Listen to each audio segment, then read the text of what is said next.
नमस्कार दोस्तों। आज हम लोग पढ़ेंगे हिस्ट्री के चैप्टर 2 जिसका नाम है समाजवाद एवं साम्यवाद, वीडियो नंबर 3 यानी कि पार्ट 3। पहले के वीडियो में पार्ट 1 और पार्ट 2 में जो है हम लोग बहुत सारे पॉइंट्स के बारे में जाने थे और लास्ट टॉपिक में हम लोग जो ख़त्म किए हैं कार्ल मार्क्स के बारे में ख़त्म किए। तो कार्ल मार्क्स के जीवनी के बारे में हम लोग पढ़े हैं, उनके सिद्धांत के बारे में पढ़े हैं, प्रथम international, first international, second international, ये सब के बारे में पढ़ेंगे। तो आज की क्लास में हम लोग पढ़ेंगे जो हम लोग का मेन टॉपिक है रूस की क्रांति, यानी कि रूसी क्रांति, रशियन रिवोल्यूशन। और इसमें हम लोग जो क्रांति के बारे में पढ़ रहे हैं ये 1917 की बोल्शेविक क्रांति है। रूस में जो क्रांति हुई 1917 में बोल्शेविक क्रांति, जो कि सफल हुई। यहाँ पे तो वैसे दो क्रांति हुई थी, एक 1905 की क्रांति, लेकिन ये पूरी तरीके से असफल हो गई। इसे जो है राजा ने दबा दिया था। तो चलिए बात करते हैं हम लोग जो है रूस की क्रांति के बारे में। देखिए, रूस की जब क्रांति हुई तो इसमें जो है मुख्यतः दो क्रांति हुई, एक 1905 की क्रांति और दूसरा जो है 1917 की क्रांति। तो 1905 की क्रांति जो है पूरी तरीके से जो है असफल हो गई, लेकिन 1917 की जो क्रांति हो रही है लेनिन के नेतृत्व में, और लेनिन की पार्टी का नाम है बोल्शेविक दल। कौन सा दल है? बोल्शेविक दल, जिसके बारे में आगे हम लोग जो है चर्चा करेंगे। तो यहाँ पे समझिए बोल्शेविक के नेतृत्व में जो है ये बोल्शेविक क्रांति हो रही है, इसलिए इसे बोल्शेविक क्रांति के नाम से भी जो है जाना जाता है। वहीं आप लोग को जो है बोला जाएगा बोल्शेविक क्रांति को और किस नाम से जाना जाता है, तो देखिए इसे अक्टूबर क्रांति के नाम से भी जो है जाना जाता है। क्योंकि रूस में जो है उस समय तक, कहने का मतलब 1918 तक जो है वहाँ पे जूलियन कैलेंडर चलता था। कौन सा कैलेंडर चलता था? जूलियन। और बाकी दुनिया में चलता था ग्रेगोरियन कैलेंडर। तो जो ग्रेगोरियन कैलेंडर था वो जूलियन कैलेंडर से 13 दिन आगे चलता था। तो इस क्रांति में हम लोग जो है तीन नाम याद रखेंगे। एक तो बोल्शेविक क्रांति, 1917 की बोल्शेविक क्रांति, वहीं जो है इसे अक्टूबर या नवंबर क्रांति के नाम से भी जाना जाता है। इस क्रांति को किस नाम से जाना जाता है? अक्टूबर या नवंबर क्रांति के नाम से भी जो है जाना जाता है। यदि अक्टूबर से बात करें तो इसका हो जाएगा 25 अक्टूबर 1917। 25 अक्टूबर 1917। वहीं जो है हम लोग 13 दिन अगर बाद जाएं पूरे दुनिया के लिए, ये जो क्रांति हुई वो नवंबर में हुई, और रूस के लिए कितना में हुई? तो अक्टूबर में हुई। तो पूरा दुनिया के लिए जो है 7 नवंबर 1917 में ये क्रांति हुई, रूस की क्रांति। क्योंकि वहाँ पे दो कैलेंडर चलते, दोनों, कहने का मतलब वहाँ पे पुराना कैलेंडर चलता था, पुराना जैसे कि जूलियन कैलेंडर। पुराना कैलेंडर का नाम क्या था? Julian calendar. और बाकी दुनिया के लिए जो है पूरा दुनिया में चलता था ग्रेगोरियन कैलेंडर, जो कि 13 दिन आगे चलता था। देखिए इस क्रांति का जो है मुख्य कारण जो पढ़ेंगे हम लोग, जार की निरंकुश था। तो यहाँ पे छोटा सा पॉइंट हम लोग जान लेते हैं। वहाँ पे जो है रोमनो वंश का जो है शासन चलता था। रोमनो वंश के जो है उत्तराधिकारी जो थे, वहाँ के शासक थे, वो थे जार। और जार का अर्थ होता है रूस में राजा, सम्राट, शासक। और जार निकोलस द्वितीय का जो है खराब नेतृत्व, वो एक निरंकुश राजा था। उसको जो है जनता के प्रति कोई जो है भावना नहीं थी, जनता का सुख दुख से कोई लेना देना उसका नहीं था। और जार निकोलस द्वितीय को जो है इस क्रांति के फलस्वरूप जो है गद्दी छोड़ना पड़ा, यानी कि वो जो है असफल हो गया, जार निकोलस द्वितीय। और इसमें जो है पूंजीपति वर्ग जितने भी थे, जमींदार वर्ग थे, उन सभी को समाप्त करके जो है समाज में सर्वहारा वर्ग की जो है सत्ता स्थापित की गई। यानी कि वैसा वर्ग जिसमें जो है सभी लोग, यानी कि किसान हो गए, मजदूर हो गए और आम गरीब लोग शामिल होते हैं, उन्हें क्या बोलते हैं? सर्वहारा वर्ग बोलते हैं। यानी कि रूसी क्रांति का जो है बहुत सारा कारण है, जो कि हम लोग जो है बारी बारी से पढ़ेंगे। फिलहाल हम लोग जो है रूसी क्रांति का परिचय देख लेते हैं। तो चलिए देखते हैं यहाँ पे हम लोग रूसी क्रांति। क्या देखते हैं हम लोग? रूसी क्रांति। देखिए 1917 की बोल्शेविक क्रांति, और रूसी क्रांति में हम लोग को जो मेनली पढ़ना है, बुक में आप लोग को जो हेडिंग होगा 1917 की रूसी क्रांति, और ये कार्ल मार्क्स के बाद का जो है पॉइंट सब है, तो आप लोग ध्यान से देखेंगे। देखिए पहला पॉइंट लिखे हैं, इसे अक्टूबर क्रांति या नवंबर क्रांति भी कहा जाता है। तो आप लोग याद रखेंगे, इसे जो है अक्टूबर क्रांति और नवंबर क्रांति के नाम से भी जो है जाना जाता है। क्योंकि यहाँ पे आप लोग पॉइंट याद रखेंगे, पुराना जो कि जूलियन कैलेंडर, इसके अनुसार 25 अक्टूबर 1917 को ये घटना हुई। इसके अनुसार जो है 25 अक्टूबर 1917 को, और ये कैलेंडर जो है उस समय रूस में ही चलती थी, चलती थी। और नया कैलेंडर के अनुसार, इनके ग्रेगोरियन कैलेंडर के अनुसार ये जो घटना हुई 7 नवंबर 1917 को ये घटना हुई। और ये पूरा दुनिया में ये कैलेंडर चलता है, ये पूरा जो है दुनिया में कैलेंडर चलता है। वहीं बात कर ले हम लोग अगला पॉइंट का, तो रूस में उस समय जूलियन कैलेंडर चलता था, यानी कि जब ये क्रांति हो रही थी तो उस समय रूस में कौन सा कैलेंडर चल रहा था? Julian calendar. बाद में 1918 से जो है इस कैलेंडर को सब जो है फॉलो करने लगे, और इसलिए इसे अक्टूबर क्रांति के नाम से भी जाना जाता है, या फिर अक्टूबर क्रांति भी कहा जाता है। जबकि बाकी दुनिया के लिए यह नवंबर में हुई थी। बाकी दुनिया के लिए क्रांति कब हुई थी? नवंबर में हुई थी। वहीं बात कर ले अगला पॉइंट का, तो 1917 की रूसी क्रांति 20वीं सदी की सबसे महत्वपूर्ण घटना थी, और ये जो है 20वीं सदी की जो है महत्वपूर्ण घटना थी। और अगला पॉइंट देखिए आप लोग, इस क्रांति ने जार निकोलस द्वितीय, जो कि वहां का शासक था जब ये क्रांति हो रही थी, तो रूस का शासक कौन था? तो आप लोग याद रखेंगे जार निकोलस द्वितीय, और ये जार का अर्थ होता है राजा। रूस में जो है राजा यानी कि शासक, ये जार का अर्थ होता है। तो आप लोग याद रखेंगे रूस में जार का अर्थ क्या होता है? राजा, शासक, यही सब जो है होता है। अगला देखेंगे और जार निकोलस द्वितीय का जो निरंकुश शासन का अंत हो गया। जार निकोलस द्वितीय का जो निरंकुश शासन जो है अंत हो गया। और अगला पॉइंट देखेंगे, लास्ट पॉइंट, पूंजीपतियों जमींदारों की शक्ति खत्म हो गई, और जितने भी पूंजीपति थे, जमींदार थे, सभी की शक्ति खत्म हो गई। और सर्वहारा वर्ग, जिसमें जो है किसान, मजदूर और आम गरीब लोग शामिल होते हैं, की सत्ता जो है स्थापित हो गई इस क्रांति के फलस्वरूप। तो ये था 1917 की रूसी क्रांति का परिचय। अब इसका जो है हम लोग देखेंगे क्या क्या कारण थे इस क्रांति की। तो इस कारण को जो है हम लोग, बहुत इंपॉर्टेंट कारण है, इसको जो है बहुत अच्छे तरीके से हम लोग डिटेल्स के साथ पढ़ते हैं। रूसी क्रांति के कारण, तो हम लोग देखते हैं क्या रूसी क्रांति के कारण। तो देखिए रूसी क्रांति के निम्नलिखित कारण थे, जिसमें से पहला कारण हम लोग बात करेंगे जार निकोलस द्वितीय की निरंकुशता एवं अयोग्य शासन। जार निकोलस द्वितीय के अयोग्यता एवं निरंकुश शासन के बारे में हम लोग देखेंगे। जार निकोलस की निरंकुशता एवं अयोग्य शासन के बारे में हम लोग देखेंगे। देखिए जब रूस की क्रांति हो रही थी तो उस समय का राजा जो था जार निकोलस द्वितीय था। जार निकोलस द्वितीय था, जो कि एक निरंकुश प्रतिक्रियावादी राजा था। एक निरंकुश प्रतिक्रियावादी था। इसका जो है जनता के सुख दुख से कोई मतलब नहीं था, ये अपना इच्छा का करता था, क्योंकि निरंकुश था, इस पर कोई अंकुश नहीं था। तो ये जो है मनमाना करता था। ये क्या करता था? मनमाना करता था। और इसमें जो है इसके शासनकाल में जितनी भी नियुक्ति होती थी, जितने भी पद पे, उनका जो है कोई योग्यता नहीं थी, उनका कोई योग्यता नहीं थी। तो गलत सलाहकारों के द्वारा इनको जो है सलाहकार मिलती थी, और ये गलत फैसला लेने स्टार्ट कर दिए, जिसके कारण जो है रूस की जो है राजगद्दी की प्रतिष्ठा धीरे धीरे जो है गिरने लगी। धीरे धीरे क्या हो गई? गिरने लगी। और आप लोग याद रखना, जो जार निकोलस द्वितीय था वो रोमनोव वंश का शासक था। रोमनोव वंश का शासक था। और रूस में जार का अर्थ क्या होता है? तो रूस का सम्राट होता है। रूस में जार का अर्थ क्या होता है? रूस का सम्राट होता है। और ये जो है निरंकुश शासक था। ये कैसा शासक था? निरंकुश शासक था। इसका जो है जनता से कोई लेना देना नहीं था। जनता कैसी भी रहे, किसी भी परिस्थिति में रहे, इसको जो है कोई मतलब नहीं है। यही निरंकुश का भी मतलब होता है। आप लोग फ्रांस की क्रांति में भी देखे थे लुई 16 के बारे में, जनता से कोई लेने देना उसका नहीं था, अपना ऐशो आराम उसका अलग था। सेम उसी का कंडीशन से जो है इसका भी शासन था। देखिए बाकी दुनिया में जो है फ्रांस की क्रांति से प्रेरित होकर जो है राजतंत्र को कम कर दिया। राजतंत्र को जो है अपने में कम कर दिया, यानी कि लोकतंत्र को लोग चाहने लगे, जनतंत्र को लोग चाहने लगे। लेकिन रूस जो है कहने का अर्थ हो गया, रूस जो है 20वीं सदी तक भी जो नहीं सुधरा, और ये जो है राजतंत्र ही चलाना चाहा, वो भी निरंकुश वाला। वो भी कौन सा? निरंकुश वाला।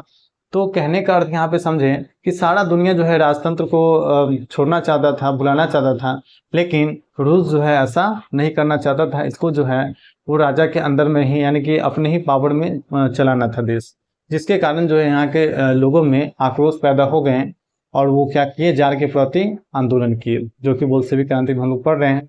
वही हम लोग जो है दूसरा कारण देखेंगे, तो दूसरा कारण है कृषकों की दयनीय स्थिति। कृषकों की दयनीय स्थिति। देखिए इस सभी के बारे में हम लोग जो है विस्तार पूर्वक, इसके अंदर में जो जितना पॉइंट्स हैं, जैसे कि अभी हम लोग बता रहे हैं, इसके बारे में पीडीएफ के रूप में आप लोग को अभी जस्ट इस सभी के बारे में बताने के बाद जो है बताया जाएगा। तो आप लोग जो है वीडियो में जारी रहें। तो दूसरा जो हम लोग देखेंगे, कृषकों की दयनीय स्थिति। कृषकों की दयनीय स्थिति। तो देखिए रूस में कृषकों की दयनीय स्थिति थी। उनकी स्थिति जो है सही नहीं थी, काफ़ी बिगड़ी हुई थी। किसानों के पास जो है छोटे छोटे भूमि का टुकड़ा थे, उसमें वे खेती सही से नहीं कर पाते थे। इनके पास जो है पूंजी का भी अभाव था, पूंजी का भी अभाव था, और ये करों की बोझ से जो है दबे हुए थे। और ये कर हटाने के लिए जो है 1861 में, आप लोग याद रखेंगे, जार अलेक्जेंडर द्वितीय ने जो है कृषि दास्ता समाप्त कर दिया, लेकिन किसानों की स्थिति जो है नहीं बदली, किसानों की स्थिति नहीं बदली। अब किसान का एकमात्र था कि वो आंदोलन करे।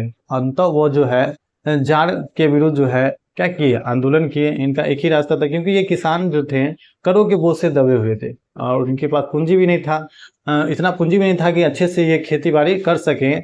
और इनके पास जो है भूमि भी नहीं था, भूमि भी जो है की कमी थी, और वे पुराने ढंग से खेती बाड़ी करते थे, वैज्ञानिक ढंग से बिल्कुल खेती नहीं करते थे, जिनके कारण इनकी स्थिति जो है काफी जो है बद से बदतर थी। वही हम लोग जो है तीसरा कारण की बात करेंगे, मजदूरों की दयनीय स्थिति। मजदूरों की दयनीय स्थिति, वहां पे मजदूरों की भी दयनीय स्थिति थी। कहने का मतलब है इनके पास जो कोई राजनीतिक अधिकार नहीं थे, इनके साथ जो है शोषण होता था, और ये जो है अपना आवाज भी नहीं उठा सकते थे, क्योंकि इनके पास जो है कोई राजनीतिक अधिकार नहीं थे। इनसे जो है ज्यादा से ज्यादा काम करवाया जाता था, और कम से कम वेतन दिया जाता था, कम से कम जो है वेतन दिया जाता था। इनका जो है बहुत शोषण हुआ। अब मजदूर सब भी जो है आवाज उठाना चाहें, वो भी भागीदारी कर रहे हैं, कारण बन रहे हैं किसका, रूसी क्रांति का। अगला जो हम लोग देखेंगे चौथा जो कारण है औद्योगिकरण की समस्या, और चौथा जो समस्या है, कारण है क्रांति का, वो औद्योगिकरण की समस्या है। देखिए रूस में जो है कहने का अर्थ है अंदर में, रूस के अंदर जो है पूंजी की अभाव था, इसलिए जो है बाहरी कंपनियां जो है इसमें आ रही थी, बाहरी निवेशक, और जो पूंजी लगा रहे थे वो मजदूरों के साथ जो है काफी अत्याचार करते थे, शोषण करते थे, जिसके कारण जो है औद्योगिकरण की नीति जो है उन सभी को जो है पसंद नहीं आई, रूस की जनता को, और वो सभी जो है आंदोलन की ओर अग्रसर हुए। वहीं हम लोग जो है अगला पॉइंट देखेंगे, पांचवा पॉइंट, रूसीकरण की नीति। अगला जो पॉइंट हम लोग देखेंगे, रूसीकरण की नीति। देखिए रूसीकरण की नीति क्या हो गया, तो रूस में जो है विभिन्न जाति धर्म के लोग रहते थे, मुख्यतः स्लाव जाति के, और वे जो है अलग अलग जाति धर्म के थे, तो अलग अलग भाषा, सांस्कृतिक अनेक प्रकार के रीति रिवाज थे। लेकिन जार निकोलस द्वितीय जो है एक फरमान जारी किया, जिसके द्वारा जो है सभी रूसीवासी को जो है एक भाषा, सांस्कृतिक परिवेश में जो है रहना होगा, एक ही भाषा और सांस्कृतिक और धर्म भी जो है एक होना होगा, जिसके कारण जो है जो लोग नहीं बोल पा रहे थे इस नीति के विरुद्ध में, वो सब क्या कर दिए, आंदोलन कर दिए। क्योंकि देखिए हमारे देश में भी ऐसा संभव नहीं है, हमारे देश में भी जो है विविधता से भरा हुआ है, और यहाँ पे अगर मान लेते एक ही भाषा को जो है बोला जाएगा कि पूरा देश में लागू हो जाए, तो ये संभव नहीं है। तो फिर जो है साउथ वाले जो हैं वो नहीं हिंदी बोल पाएंगे ठीक से। सेम उसी तरीके से जो है रूस में भी जो है एक ही भाषा को लागू करने की कोशिश की गई, एक ही संस्कृति और एक ही शिक्षा को लागू करने की गई, लेकिन वहाँ पे जो है विद्रोह हो गई, क्योंकि बहुत सारे लोग रहते थे, उनको जो है रूसी भाषा सीखनी पड़ती और रूसी पढ़ाई पढ़नी पड़ती। चलिए अगला जो देखते हैं हम लोग, छठा जो कारण है विदेशी घटनाओं का प्रभाव, और इसमें जो है विदेशी घटनाओं का भी प्रभाव पड़ा, जैसे कि क्रीमिया का युद्ध जो हुआ था 1904 से 1905 में हुआ था, और इसमें जो है ये जो हुआ था रूस और जापान के बीच हुआ था, और जापान की जीत हुई थी इसमें, और रूस की जो है पराजय हुई थी। तो इस समय जो है इसमें जो एक नया विचार आया, और फिर ये सब भी जो है विदेशी घटना प्रभाव पड़ रहा है क्रांति के कारण में। और जापान से पराजय हुआ, यानी कि 1905 की जो क्रांति हुई, 1905 में क्रांति हुई जो कि असफल हो गई, तो वहाँ से भी लोग सीखें विदेशी घटनाओं का जो है प्रभाव पड़ा। जब पराजय हुआ तब लगा कि नहीं, हम लोग को भी जो है अपनी हमारे सरकार में भी क्या है, कमी है, और हम लोग को जो है आवाज उठाना है। और अगला देखेंगे हम लोग, और इसमें 1905 की घटना में हम लोग पढ़ेंगे खूनी रविवार की घटना, जो कि आगे हम लोग जो है जानने वाले हैं, जो कि एक नरसंहार था। जैसे कि हम लोग जो है जलियांवाला बाग हत्याकांड के बारे में सुने होंगे, सेम उसी के जैसे जो है बहुत उसी समय जो है रूस में घट गई थी घटना, जिसपे जो हजारों लोग मारे गए थे गोलियों से, रोटी दो नारे के साथ ये सब भी जो है निकले थे सेंट पीटर्सबर्ग के महल में। चलिए अगला पॉइंट देखते हैं हम लोग, रूस में मार्क्सवाद का प्रभाव तथा बुद्धिजीवियों का योगदान। तो रूस में जो है मजदूर वर्ग के लोग जो है मार्क्सवाद का जो है गहरा प्रभाव पड़ा, वे साम्यवाद बनना चाहते थे, और बुद्धिजीवी सबका भी जो है महत्वपूर्ण योगदान बना, और इनकी किताबें पढ़ के लोग सब जो है कहीं ना कहीं आंदोलन के लिए जो है आवाज उठाए। और कार्ल मार्क्स का जो है कहने का अर्थ जो है, कार्ल मार्क्स का विचार जो है वास्तविक रूप में जो है रूसी क्रांति में ही जो है अप्लाई किया गया। जो जितने भी कार्ल मार्क्स के विचार थे उन सभी को जो है फॉलो किया गया और धरातल पे उतारा गया, और तब जाके जो है बोल्शेविक क्रांति का जो है शुरुआत हुई। अगला जो देखेंगे तत्कालीन कारण था, जो मेन कारण था प्रथम विश्व युद्ध में रूस की पराजय। प्रथम विश्व युद्ध में जो है रूस की पराजय। देखिए रूस इतना चालाक था कि इतना सारा असंतोष था रूस के अंदर कि इसका राजा जो है क्या किया, अपने आप को जो है आंतरिक कलेश को जो है मिटाने के लिए, यानी कि टहलाने के लिए ये क्या करता है, प्रथम विश्व युद्ध में भाग लेता है। लेकिन वहां भी इसकी नहीं बनती है और इसकी जो है सेना के चारों ओर से जो है हार होती जाती है। चारों दिशा जो है से जो है इसकी सेना की हार होती जाती है और इसमें जो है इसके पराजय हो जाती है। और जनता को लगता है कि नहीं, ये जो राजा जो है यहाँ के किसानों की स्थिति नहीं देखा, मजदूरों की स्थिति नहीं देखा और ये क्या कर दिया, दूसरा प्रथम विश्व युद्ध में जो है भाग ले लिया। और कहीं ना कहीं जो है वहाँ का राज खजाना भी जो है खाली होने लगा।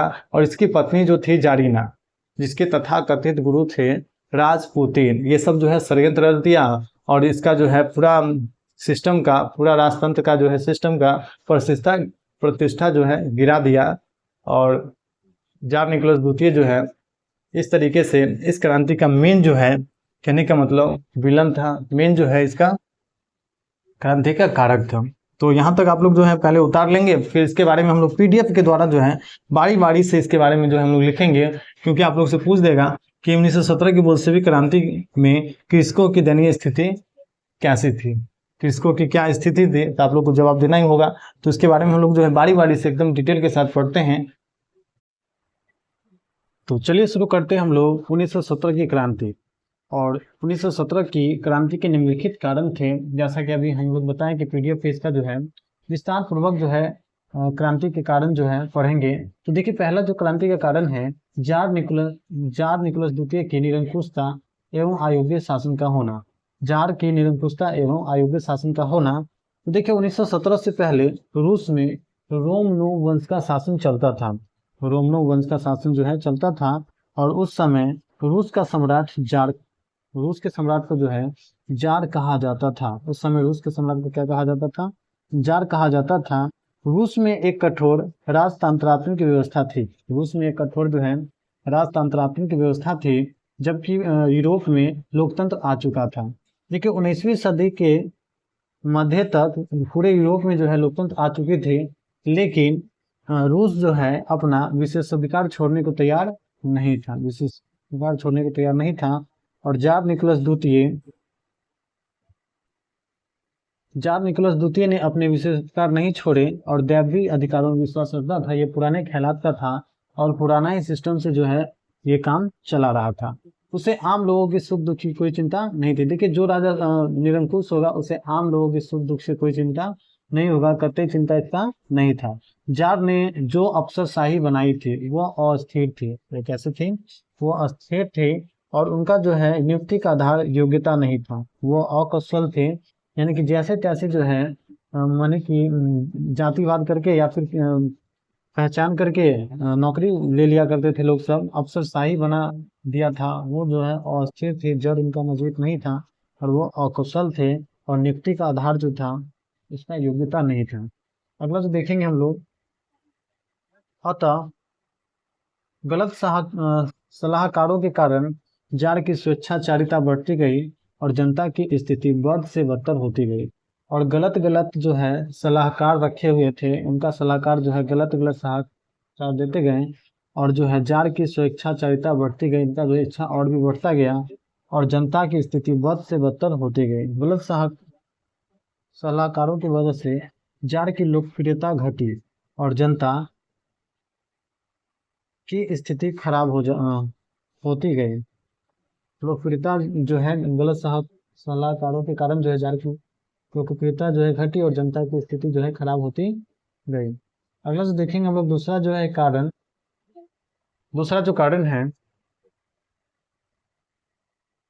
अगला देखेंगे हम लोग दूसरा जो कारण है कृषकों की दयनीय स्थिति। तो देखिए रूस की अधिकांश आबादी किसान थी। रूस की अधिकांश आबादी क्या थी, किसान थे, यानी कि बहुसंख्यक भाग की कृषक ही थे। उनकी हालत जो है बहुत ही खराब थी, बहुत ही दयनीय थी।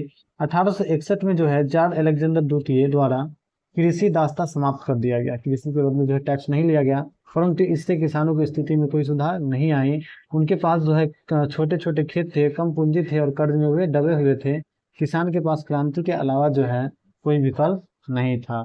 तो किसानों के पास जो है क्रांति के अलावा जो है कोई विकल्प नहीं था, क्योंकि उनके पास जो है पूंजी का अभाव था, कर्ज में वो दबे हुए थे और छोटे छोटे खेत थे जिन पे वो पुराने ढंग से जो है कृषि करते थे, पुराने ढंग से जो है कृषि करते थे। जिसके कारण जो है इनको किसानों के पास क्रांति करने के अलावा जो है कोई विकल्प नहीं था। और आप लोग इस पॉइंट को याद रखेंगे कि 1861 ईस्वी में जार अलेक्जेंडर द्वितीय ने के द्वारा कृषि दास्तां समाप्त कर दी गई थी, कृषि दास्तां जो है समाप्त कर दी गई थी। तीसरा जो पॉइंट जानेंगे हम लोग, मजदूरों की दयनीय स्थिति, मजदूरों की दयनीय स्थिति। अब जो है किसानों के बाद मजदूरों का बात करेंगे हम लोग। तो देखिए मजदूरों को बहुत ही कम मजदूरी मिलती थी और ज़्यादा काम करना पड़ता था, मजदूरों को कम मजदूरी मिलती थी और ज़्यादा काम करना पड़ता था। उनके साथ बुरा व्यवहार होता था और उनके साथ जो है बहुत बुरा व्यवहार होता था। उनकी स्थिति असंतोषजनक नहीं थी, उनकी जो स्थिति जो है संतोषजनक नहीं थी, बल्कि संतोषजनक नहीं थी बल्कि असंतोषजनक थी। मजदूरों का कोई राजनीतिक अधिकार नहीं था, वे अपनी मांगों को भी नहीं रख सकते थे और वे अपने आवाज़ों को भी नहीं उठा सकते थे। इनसे जो है ज़्यादा से ज़्यादा काम करवाया जाता था और कम से कम जो है वेतन दिया जाता था।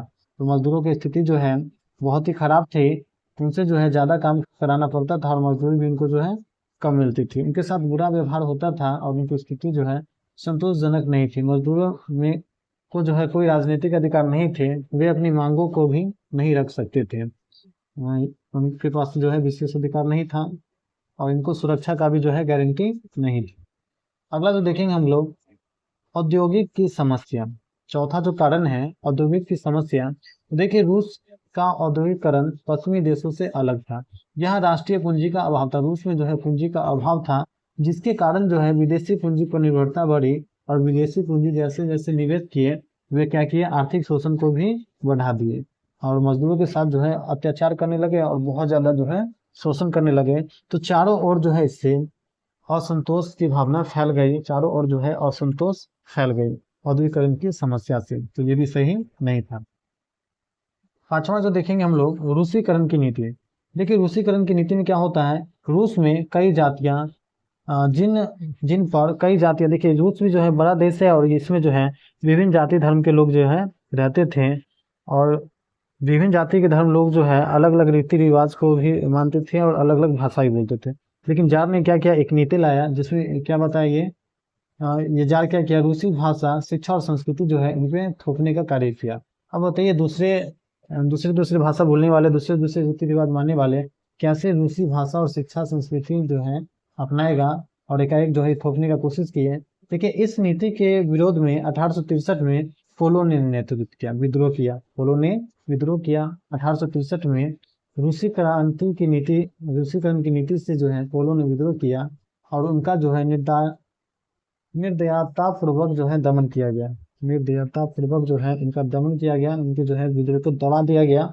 इस प्रकार रूसी राजतंत्र के प्रति उनका आक्रोश बढ़ता रहा और इस प्रकार जो है रूसी राजतंत्र के प्रति उनका जो है क्रोध बढ़ता गया। और अगला पॉइंट देखेंगे, इससे बहुसंख्यकों में असंतोष बढ़ा, इससे जो है बहुसंख्यकों में असंतोष बढ़ा और विरोध करने वाले को दबाया गया और विरोध करने वाले को जो है दबाया गया। चलिए छठा जो हम लोग कारण देखेंगे, विदेशी घटनाओं का प्रभाव। देखिए क्रीमिया युद्ध में रूस की हार ने असंतोष बढ़ा दिया। क्रीमिया युद्ध जो हुआ था 1904 से 1905 में हुआ था और इसमें जो है रूस बुरी तरीके से जो है हार गया था और इस हार ने असंतोष को बढ़ा दिया था। और ये रूस जापान युद्ध ने पहली बार क्रांति का रास्ता भी जो है खोला और लोगों के बीच जो है बोल्शेविक क्रांति का मार्ग भी जो है प्रशस्त करवाया और उस देश में सुधारों का युग आरंभ हुआ। क्रीमिया युद्ध से जो है रूस की पराजय ने देश में सुधारों का जो है युग आरंभ किया और पहली जो है क्रांति का रास्ता भी खुला। विश्व युद्ध ने बोल्शेविक क्रांति का मार्ग जो है प्रशस्त किया और विश्व युद्ध में जो है क्या किया, बोल्शेविक क्रांति का मार्ग जो है प्रशस्त किया और जापान से पराजय तथा 1905 की क्रांति। और इसी में हम लोग विदेशी घटनाओं का प्रभाव पढ़ेंगे। जापान से पराजय तथा 1905 की क्रांति। देखिए 1905 के रूस जापान युद्ध में रूस बुरी तरह हारा, जिससे जनता का जार की महानता पर से विश्वास हट गया। जिससे जनता का जार की महानता पर से विश्वास हट गया। सैनिक हारकर लौटे तो देश में असंतोष फैल गया, और सैनिक जो है यहाँ से हार के लौटे तो देश में असंतोष की भावना, असंतोष फैल गया। और यहाँ से हम लोग जो देखेंगे खूनी रविवार की घटना, जो कि 1905 की क्रांति का घटना है। जो क्रांति हुई थी रूस में, दो क्रांति, एक 1905 में और एक 1917 में। 1905 की क्रांति को जो है दबा दिया गया।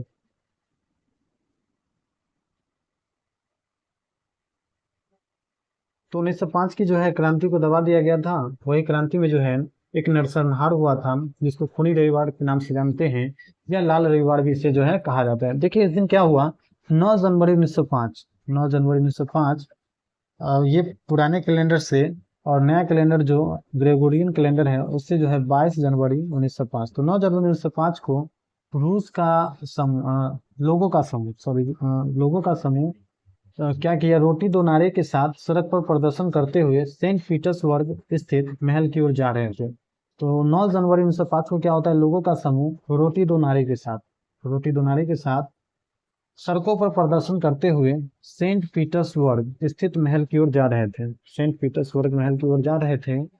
परंतु जार की सेना ने इस निहत्थे लोगों पर गोलियां बरसाई, परंतु जो है जार की सेना ने इस निहत्थे लोगों पर गोलियां बरसाई, जिसमें हजारों लोग मारे गए, जिसमें जो है हजारों लोग मारे गए।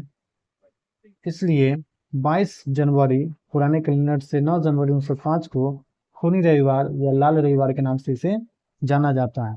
तो बहुत दिक्कत हुआ वहां पे। क्या हुआ 1905 में, जब लोग विद्रोह करने के लिए, विद्रोह नहीं मान लेते, रोटी दो नारे के साथ प्रदर्शन करते हुए एकदम आराम से जा रहे थे। जैसे ही राजा को पता चलता है, जार निकोलस द्वितीय को, तो वो क्या करता है, उन पे गोलियां चलवा देती है, सेना से जो है बोल के उन पे गोलियां चलवा देती है। सेना भी जो है निहत्थे लोगों पे गोलियां बरसा दी, जिसमें जो है हजारों लोग मारे गए।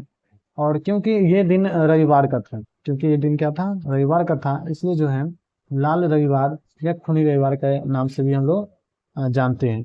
और आप लोग जो है दो दो डेट यहाँ पे याद रखेंगे कि मेन जो डेट है, दोनों डेट आप लोग वैसे याद रखेंगे, क्योंकि रूस में जो है कौन सा कैलेंडर चलता था, जूलियन कैलेंडर चलता था। तो जूलियन कैलेंडर यानी कि पुराना कैलेंडर हो गया, और जो नया कैलेंडर के अनुसार आप लोग याद रखेंगे 22 जनवरी 1905।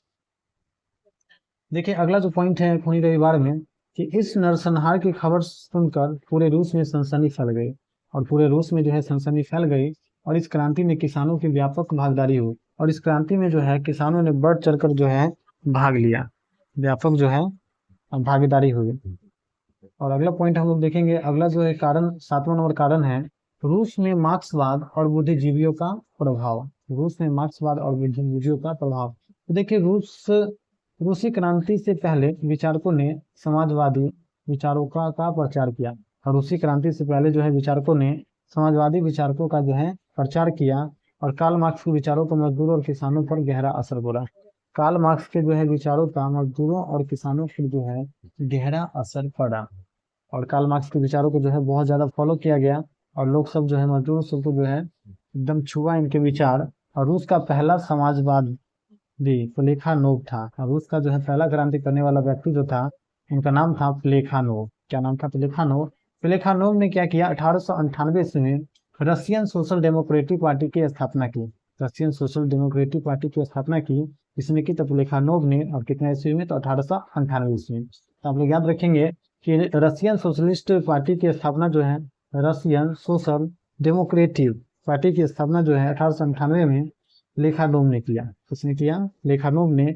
और देखिए इस पार्टी में क्या होता है, 1903 में साधन एवं अनुशासन के मुद्दे पर पार्टी में फूट पड़ गई, और इसके परिणाम स्वरूप बहुमत वाला दल बोल्शेविक कहलाया। पार्टी जो है दो हिस्सों में बट गई, दो भागों में। बहुमत वाला दल जो है बोल्शेविक कहलाया, और अल्पमत वाला दल जो है मेंशेविक कहलाया। अल्पमत वाला जो है मेंशेविक कहलाया। और मेंशेविक मध्य वर्गीय क्रांति के पक्षधर थे, और बोल्शेविक जो है सर्वहारा क्रांति के पक्षधर थे।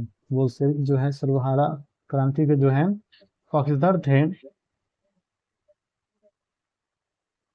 इसके अतिरिक्त 1901 में सोशलिस्ट रिवोल्यूशनरी पार्टी का गठन हुआ, जो किसानों की मांगों को उठाती थी।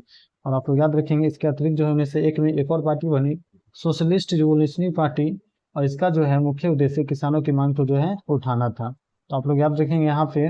और इस प्रकार मार्क्सवादी विचारधारा से प्रभावित मजदूर एवं किसान संगठित रूप से रूस की क्रांति एक महान क्रांति साबित हुई। संगठित रूप से संगठन रूस की क्रांति का एक महान कारण साबित हुए। और इस प्रकार आप लोग देखेंगे कि मार्क्सवादी विचार से प्रभावित मजदूर एवं किसान संगठन रूस की क्रांति का एक महान कारण साबित हुए। और लास्ट कारण हम देखेंगे तात्कालीन कारण। लास्ट कारण हम लोग क्या देखेंगे? तात्कालीन कारण। तो चलिए देखते हैं हम लोग तात्कालीन कारण इसका क्या था। तो देखिए तात्कालीन कारण था प्रथम विश्व युद्ध में रूस की पराजय। प्रथम विश्व युद्ध में रूस की पराजय ये तात्कालीन कारण था। तो देखिए प्रथम विश्व युद्ध कब हुआ था? तो 1914 से 1918 के बीच हुआ था। और ये मित्र राष्ट्रों के बीच हुआ था। मित्र राष्ट्रों के बीच हुआ था। और मित्र राष्ट्रों के साथ जो है मित्र राष्ट्र और ध्रुवी राष्ट्रों के बीच हुआ था।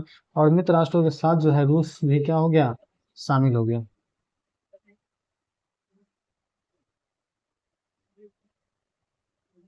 इस युद्ध में सम्मिलित होने वाली एकमात्र उद्देश्य इस युद्ध में सम्मिलित होने का एकमात्र उद्देश्य था कि रूसी जनता आंतरिक असंतोष भुला के जो असंतोष पैदा हुए थे उसको भुलाकर बाहरी मामलों में उलझ जाए। यानी कि इनका जो है मकसद था कि रूस में जितने भी आंतरिक असंतोष है उनको लोग भुला के जो है बाहरी दुनिया के मामलों में उलझ जाएं, ताकि जो है अपने देश में क्या चीज़ की कमी है, क्या दिक्कत परेशानी है, उन पे ध्यान न पड़े। और रूस भाग तो ले लिया प्रथम विश्व युद्ध, लेकिन क्या हो रहा है? युद्ध में रूस की सेना की लगातार हार हो रही है, हार मिली। अब सैनिकों के पास जो है हथियार और भोजन की कमी हो गई। अब जो है जार निकोलस द्वितीय ने सेना का नेतृत्व संभाल लिया। और जिससे जो है प्रशासन काफी जो है कमजोर हो गया, राज खजाना जो है खाली होने लगा। और फिर क्या होता है, जार जैसे ही वहां जाता है नेतृत्व संभालने के लिए, तो उसकी जो पत्नी होती है जारीना, जारीना और उसके गुरु जो होते हैं तथा कथित गुरु राजपुतिन, इन सब ने मिलके षड्यंत्र रच दिया। षड्यंत्र करने का मौका मिल गया। और क्या हुआ, जिसके कारण राजतंत्र की प्रतिष्ठा जो है और भी गिर गई। राजतंत्र की प्रतिष्ठा जो है जितनी थोड़ा बहुत बची थी वो सब भी जो है गिर गई। और ये सब जो है राजपुतिन के कारण हुआ। और जार निकोलस द्वितीय जो प्रथम विश्व युद्ध में बेमतलब का जो है कूद गया था, इसके कारण हुआ। और इसमें जो है हम लोग लास्ट टॉपिक देखेंगे सर्वहारा वर्ग। क्या देखेंगे हम लोग? सर्वहारा वर्ग। तो देखिए सर्वहारा वर्ग क्या होता है? तो वैसा वर्ग जिसमें किसान, मजदूर और गरीब लोग शामिल होते हैं, उसे क्या कहते हैं? सर्वहारा वर्ग कहते हैं। और सर्वहारा वर्ग के पक्ष में कौन था, ताकि जस्ट आप लोग को बताए हैं, तो बोल्शेविक। कौन था? बोल्शेविक। तो पार्टी में दो फूट पड़ गई और पार्टी दो भागों में बट गई। एक मेंशेविक जो कि पूंजीपति का समर्थक करता था, और दूसरा बोल्शेविक जो सर्वहारा वर्ग का पक्षधर था। तो ये था रूसी क्रांति के निम्नलिखित कारण, जो कि इस वीडियो में पूरा हो गया है। अब अगले दिन हम लोग चर्चा करेंगे, जो हम लोग अगले दिन चर्चा करेंगे मार्च की क्रांति के बारे में। किसी क्रांति के बारे में? तो मार्च की क्रांति में अगले दिन हम लोग चर्चा करेंगे। और इस चैप्टर को जो है खत्म करने का भी जो है प्रयास करेंगे। तो आप लोग को ये वीडियो कैसा लगा? तब तक के लिए इतना ही, मिलते हैं अगले क्लास में।